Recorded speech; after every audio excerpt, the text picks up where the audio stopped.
Welcome to USA Global TV and Radio, where our mission is to provide education, entertainment, hope, and inspiration. USA Global TV and Radio connects you with experts and audiences all around the world every single day to help you succeed in business and to live a richer life. Visit us at usaglobaltv.com to learn about career and life-changing training and mentoring programs like the Listening Mentor.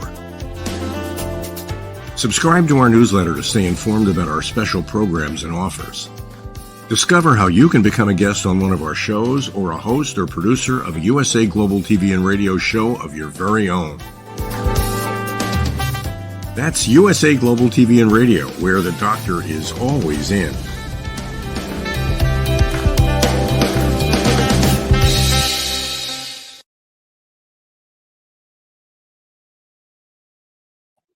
Hi, everyone.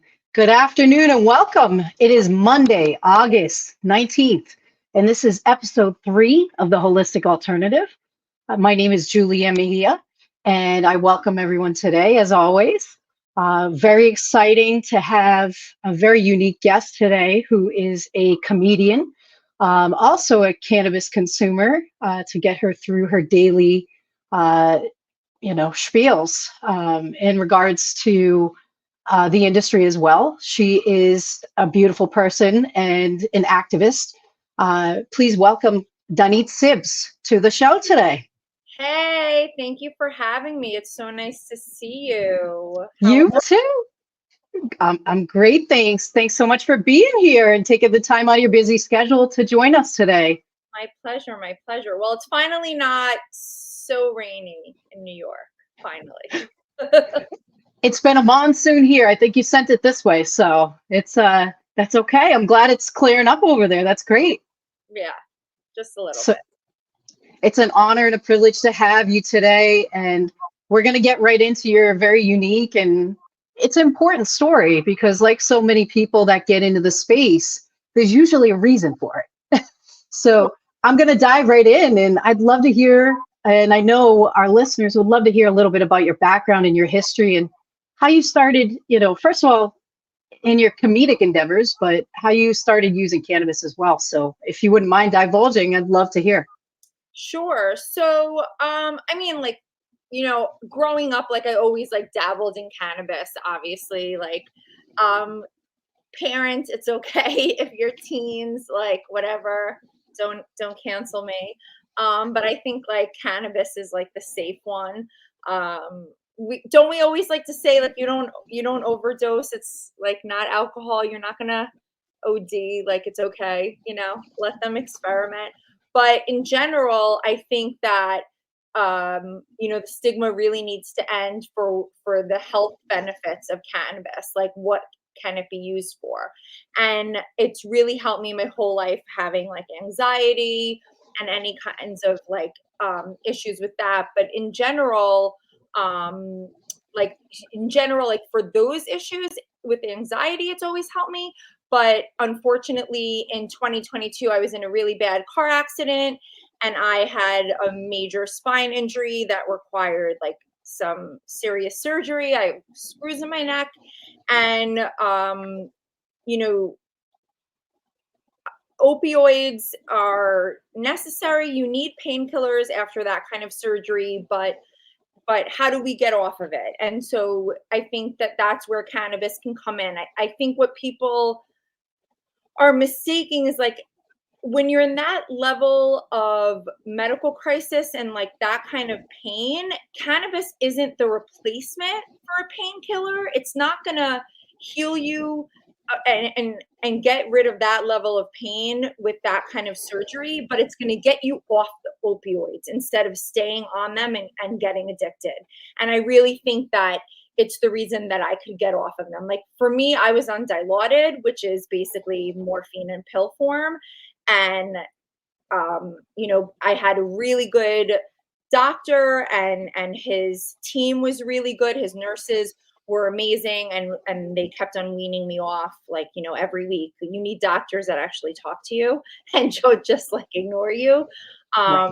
Yeah. So I think having the right doctor, which is super hard to find, and then getting yourself off of opioids while you still have pain, you still have symptoms, and cannabis can help.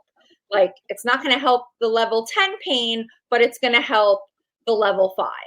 Like that's what I think. No, and I think that's a great way to explain your personal, experience with it. My story, that when I was injured, I had severe neuropathic pain, and after exhausting all the opiates and the nerve medications, for me, nothing touched it like cannabis did for the neuropathic pain. So everybody's body is different. Right. And I think that's a huge, tremendous thing is, finding what works best for your body. And that's a key point for sure. So yeah. And I think also people don't realize there are so many ways to use cannabis for pain. Like, for instance, like there's a product from Heirloom, which is a legal, licensed, they should give me money because I talk about these products all the time and they've been ghosting me on my emails. They don't give me no money, and they're licensed New York company that sells in the dispensaries, at least in New York. I'm pretty sure they're in other states also.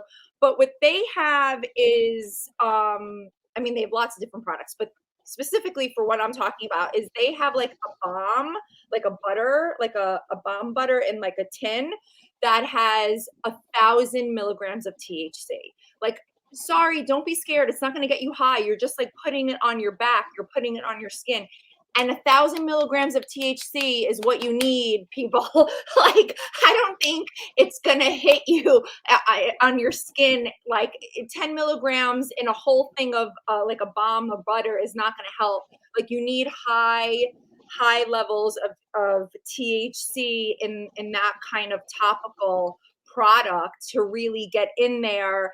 And that's a good product, because when I was injured, it didn't exist. Like, I had someone home make me an 800 milligram lotion because I didn't do anything.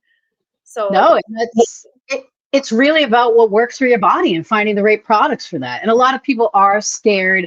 They're like, well, I don't want to get high from it. I'm like, okay, there's dermatologically, it doesn't work like that. So yeah, it's comical, and education is key, so yes.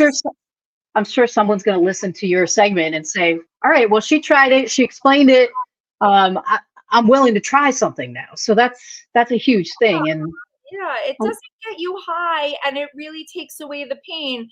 I don't know what my mom has, but my mom has something from a medical dispensary in Florida that's a topical, and it actually works. And I just yell at her because now she's the child.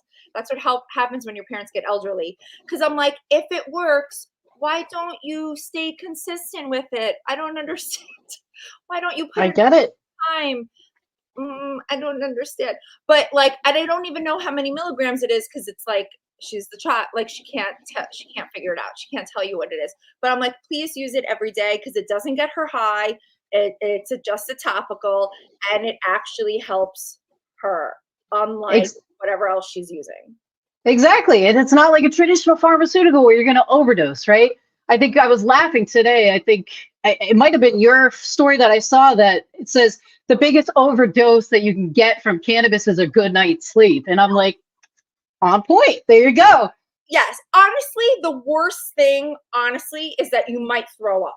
Like, really, that's the worst thing. You might throw up.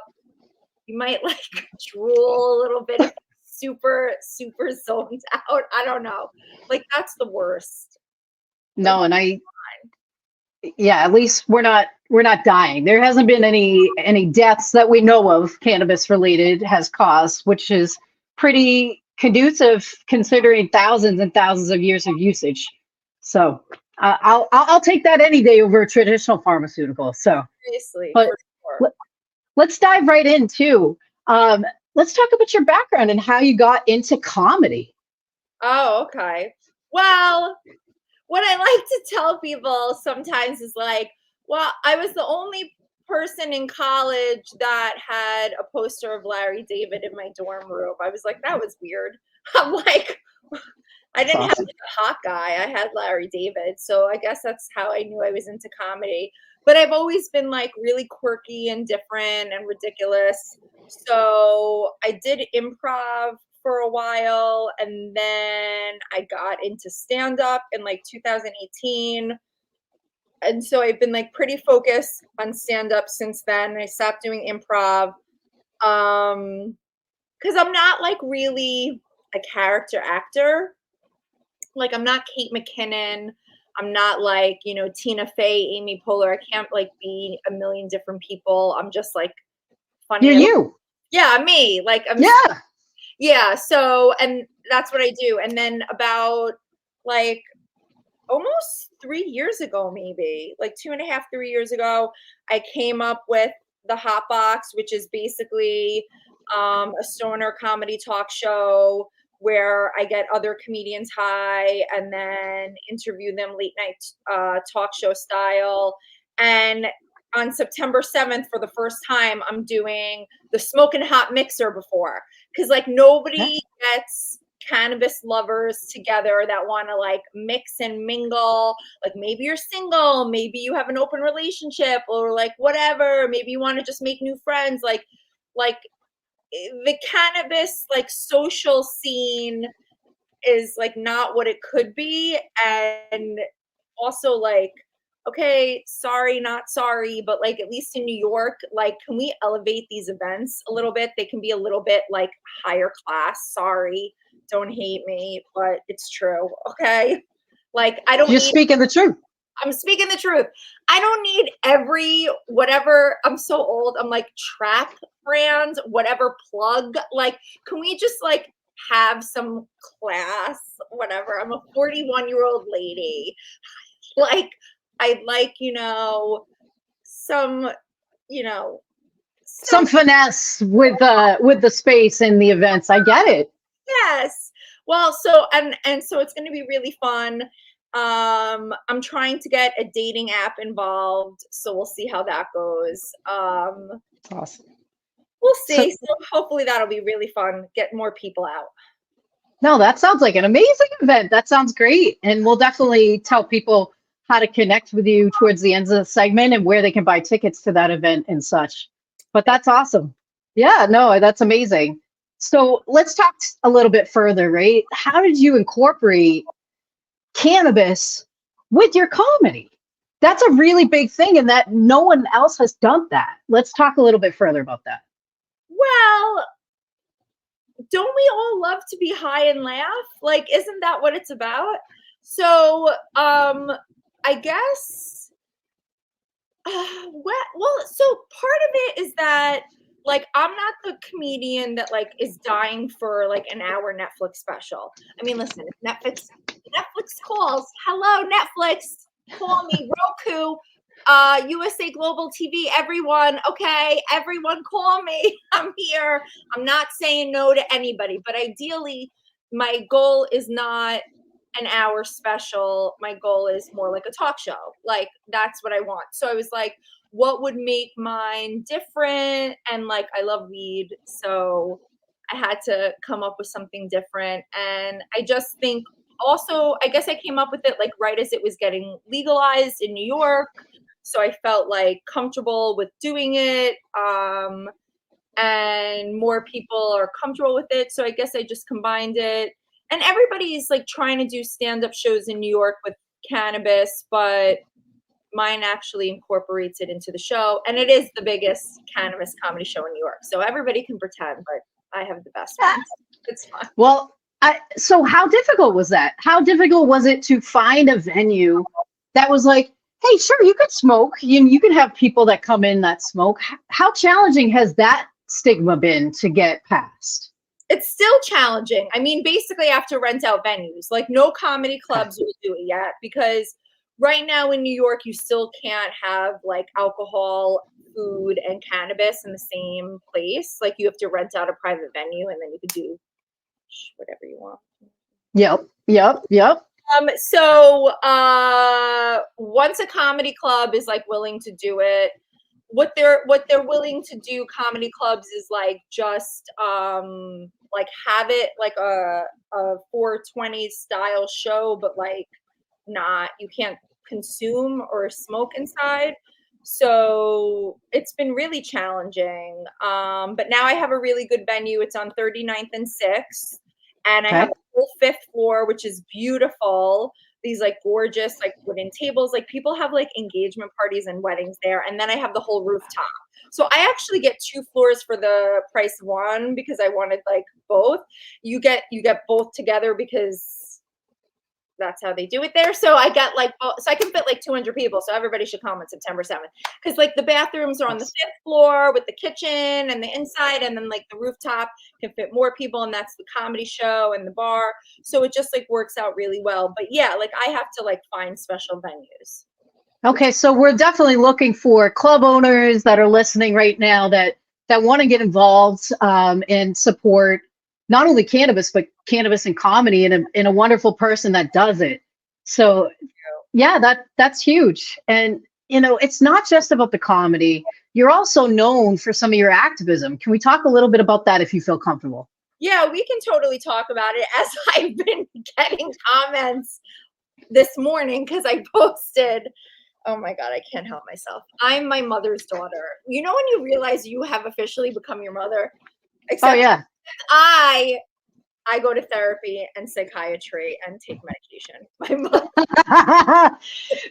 So what you're saying is when you notice the signs that you're becoming your Jewish mother, then you're getting help for it, as opposed to the mother that never sees there's anything wrong. Oiga Velts, right?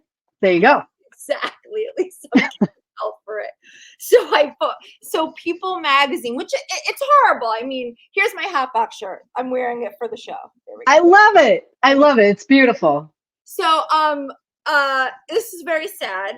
There was a music festival in Germany. There was a Ferris wheel that something malfunctioned and 65 people are injured. Very sad. But I'm sorry. I had to post a comment that said, well, where was your post about the Nova Festival when hundreds of people were massacred?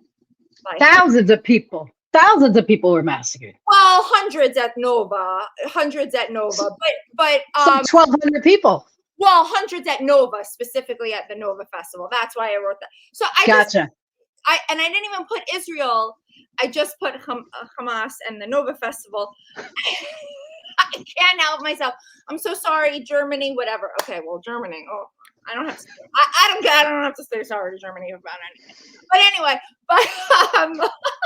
love it. I just like I couldn't help myself, and I love like the innocent responses, which was like, just scroll down. You're not scrolling down far enough. It's like they never made a post about Nova because it was Jews. They don't care about our music festival. My point was, by all means, report on an injury, whatever, at a German music festival. Report on it. My point is, you didn't report on like the largest music festival massacre in the world ever happened because it was in Israel. Like, that's my point. That's the point I'm trying to make.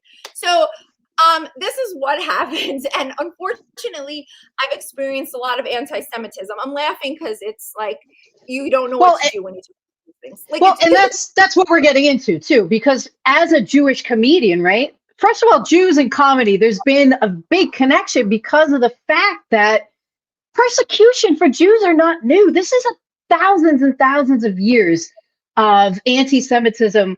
And you know what? I'm sure you can kind of relate to this. Until October, I didn't have as much anti-Semitism. And after October 7th of this past year, it was like daily I'm seeing it. Yeah. So let's talk a little bit about that. Yeah. So, you know, I've like, it's not like I never knew that it happened this way since October 7th, but it wasn't until like maybe in the last week or two only, actually, which is really crazy, that I said it like this, that it really like, you know, solidified it for me. On October 7th, okay, I had a show that I helped curate and like I host it for a place outside the city, like in the Hudson Valley. Yeah. Because there are places like outside, you know, road gigs and stuff like that, and they're not comedy clubs. Like this one happens to be like a really lovely vineyard outside the city that wants to put on comedy shows and events, and they don't know how to get comics from the city. So like we have this whole like thing that we've worked out, and it's like a very special place, and like I have a responsibility to them. So like it's a whole financial arrangement, everything that we worked out. And like, it's a big deal to me to keep my commitments. Right. So like For sure. that night, I felt like, I mean, in hindsight, maybe, I mean, it's such a fucking tragedy that I guess I could, sorry, am I allowed to curse on here? Oh, You can do what you will, man. I'm like, so like, I maybe in hindsight, I could have said like, I don't even know how to function. Like I can't host this comedy show, but I felt like I had to keep it. Okay. So I still that night went up to the Hudson Valley, like to this road gig, and hosted this comedy show with all the comedians that I had booked. And one of them was someone who I thought was my friend. And that night, on the day of October 7th, I mean, what people don't even understand is like, on October 7th, like we're talking 12 hours later, maybe, okay, with the time difference, New York to Israel, maybe 18 hours later, we don't even know the depths of what happened. We don't know that there are real hostages. We don't know where people are. We don't know like any sort of specifics of the details of like what's happened. We don't know that people are hiding. We don't know that they're kidnapped. We don't know anything. We haven't done anything in response yet. And I literally got the words that she said to my face were, well, what do you expect? Like, you're an apartheid state. And I literally lost my mind.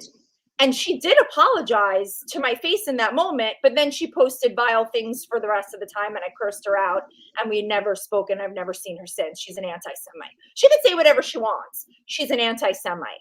So For sure. I had that to my face on the day that our people got murdered. And so to me, I have felt like everything's changed from October 7th. There's a pre and a post for me. And For sure. and like I lost a lot of friends. I lost a lot in comedy. I've lost a lot of opportunities, and I can't stop posting, and I can't stop being vocal. And that's just the way it is. And like I posted something like maybe like a month ago or a few weeks ago where I was just like, there's really just like one simple reason why I don't stop. It's like, I just need to be able to live with myself. Like, that's it. That's it. I am Israeli. I've lived there. I come from there. Like half my heritage is from there. My other half is Jewish, also Ashkenazi, but like from, you know, we like those grandparents came to America instead of to Israel when they left Eastern Europe. Like whatever. I get it. I get it. And you know what? Like a lot of people don't realize, and they think this is a holy war, a religious thing. And what I try to tell and explain to people that are uneducated, being Jewish can mean a religion. It can also mean a race. So, you know, it's about education there too. There's a lot of misinformation that's posted and stuff. And, you know, so let's talk a little bit about your experience in Israel. You moved to Israel in your 20s? Yeah, in my late 20s. It definitely makes you feel super American. I'm like, oh, I'm like so Israeli. No, I'm not. Also, my Hebrew is like pretty awful. I mean, it's better than other people's, but it's still pretty awful. But Tel Aviv's like the greatest city on earth. This girl, of course, I get in fights with everybody. Whatever. I am my mother. I just like didn't like her. I didn't like her vibe. Like I don't really care about anything you're saying. Is like what I really wanted to say to her. But like she tells me, she's just like, I have a pet peeve. It's like, oh, we gotta all just love each other. Like we shouldn't have internal fighting amongst Jews. But like I can't stand the Jews that are like, oh, but I was like raised nothing and I love that. Like I just like don't like religion. It's like, oh my God, we're a people, we're an ethnicity. Like, shut up. Like, stop. Like you're Speaking not for us. like you're not helping the situation by being so fucking proud that like you don't care about any of our practices. And like also like I'm not religious, my sister is, great, okay, but like shut up, we're in crisis, like shut up. Like and I tell her, like, I lived in Tel Aviv, that's where my family's from, my best friend lives there at still, and like she's like, I love Tel Aviv, you know, they just like don't talk about religion. And I was like, I rolled my eyes and I was like, there's so much more to Judaism than like whatever your thing. She was like, take the compliment. And it also pissed me off because that's not like, it pisses me off when Orthodox people say like they don't like Tel Aviv because it's secular. I don't like that Tel Aviv is focused on whether it's, you know, religious or not. Stop talking about my favorite city like that.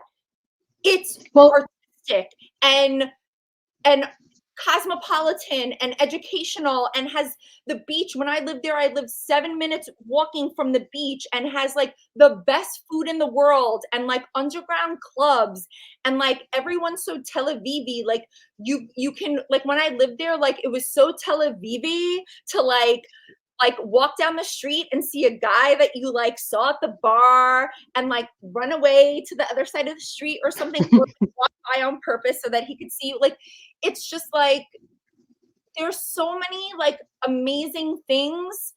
And like, I just like, it's such an amazing city that like, I love so much. There's so much more to it. Like, it's also like, there's Independence Hall where like the state of Israel, like it was announced, like the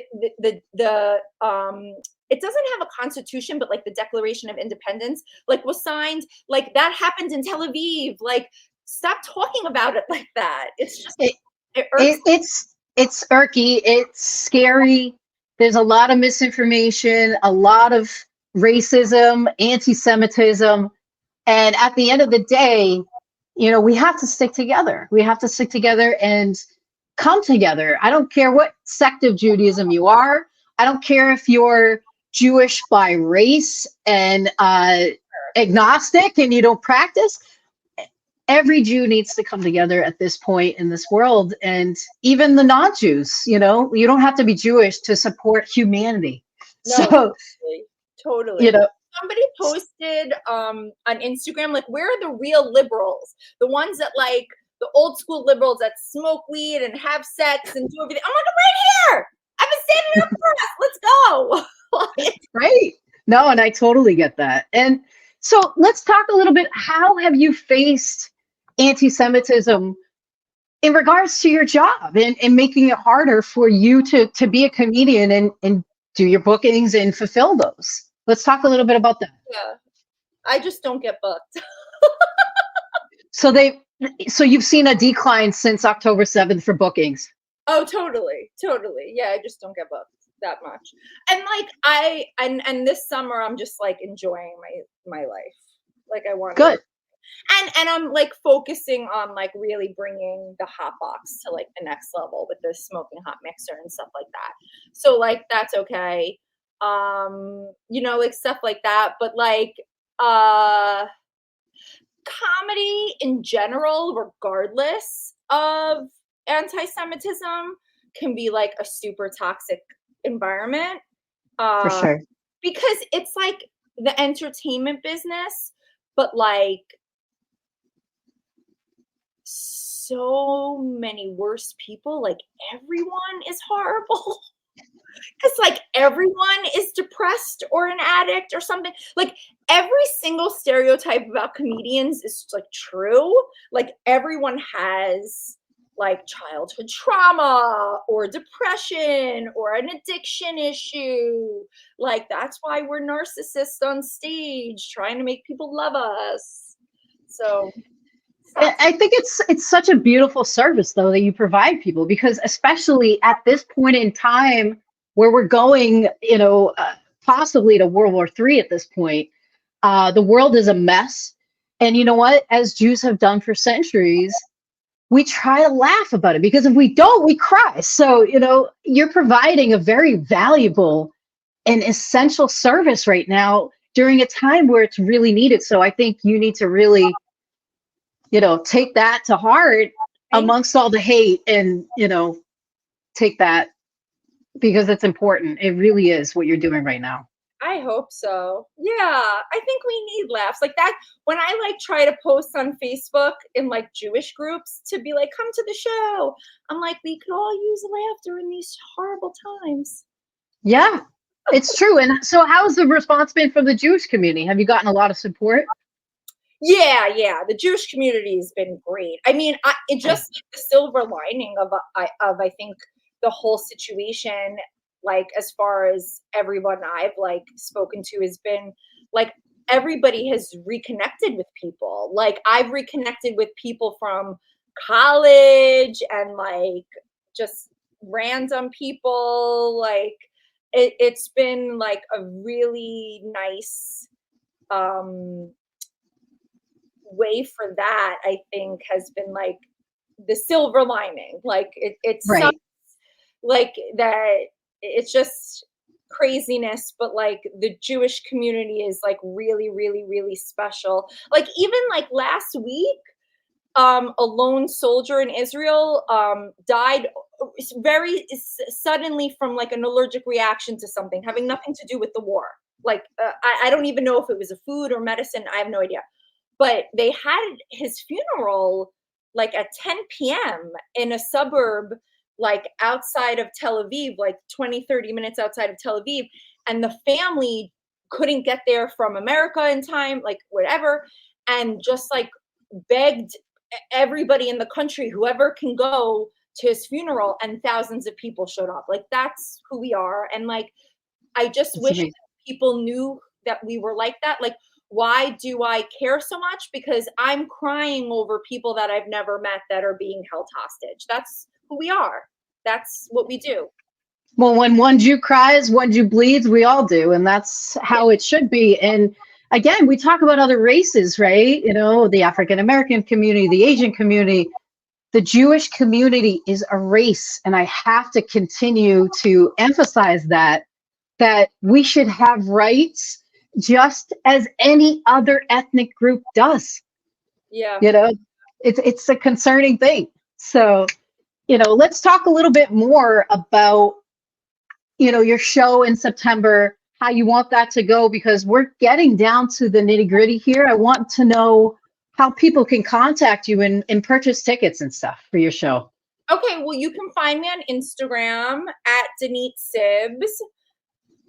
And then the link is in my bio. It's smokinghot.eventbrite.com. I need to add it to my website, but you can go to my website, danitsibs.com. But everything's like on Instagram. Everything's posted.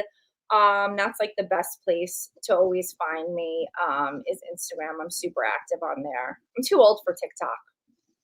I know. I haven't got one, and I'm like, all right, I already have a hard time keeping up with Instagram and the Facebook, and I'm like, all right, I don't want to do anymore. I so appreciate the realness and, old school and being interactive with like face-to-face contact with people. So, that's one of the beautiful things about New York and bringing people together, and comedy and cannabis is another one, right? Yeah. People love to smoke weed and laugh. And we really need it because the world is falling apart. It's so true. So again, you're providing a beautiful service at a time where it's very, very necessary and needed. And I hope everyone will come and check you out. Again, give everyone your thread and your website again. Can you spell it out for everyone? Yes. Okay. So Instagram is at Danit Sibs, DanitSibs. And then my website is DanitSibs.com. You could also go to the hotbox.nyc on Instagram. That's an easy one to remember. And you can find everything there and follow me and go to the September 7th show. It's after Labor Day. What are you doing? Right. Exactly. There's no excuse. Be there, people. So let's talk a little bit about how that's going to go down. So people are allowed to bring their own consumption and their papers, that kind of stuff. Let's talk about that while we wrap up. Can bring their own. So this one's going to be, so the smoking hot mixer is going to be 7 to 9. And you don't have to come like exactly at 7. But it's going to be like there. I have a DJ. We are going to have vendors, and we have like some snacks and a bar with like wine, beer, and hard seltzer. And then at 9, we'll start the comedy show on the roof. So basically, like the 5th floor. This is all if the weather prevails. We're going to have to make some changes. The weather's different. Okay. But if the weather is good, like the mixer and schmoozing and everything will be like inside with the DJ on the 5th floor and everything, with snacks and drinks and everything. And then we'll move up to the comedy show rooftop show with that on the roof. It'll be so nice. And it's on 39th and 6th, and it's a really, really, really beautiful venue. And then I do want to mention, if you want to be specially invited, you have to be specially invited because the link is very special.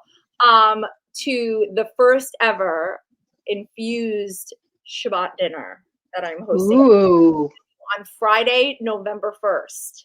You don't have to be. That sounds amazing. You just have to be an ally. No anti-Semites allowed. That's why I love that. This RSVP has to be confirmed, and there's no Eventbrite link. It's an RSVP link, and you are not confirmed until you pay me, because this is an infused dinner. It's a 4-course meal, like infusions, drinks, everything's included. It's one price. The early bird price is $236 until the end of September, and then October until November 1st, it goes up to $290. But it's like a multi-course it's vegetarian though, not kosher, but it's going to be like an amazing infused Shabbat dinner, very upscale. Because that's another thing. Infused meals, dinners, not happening the way they should be in New York.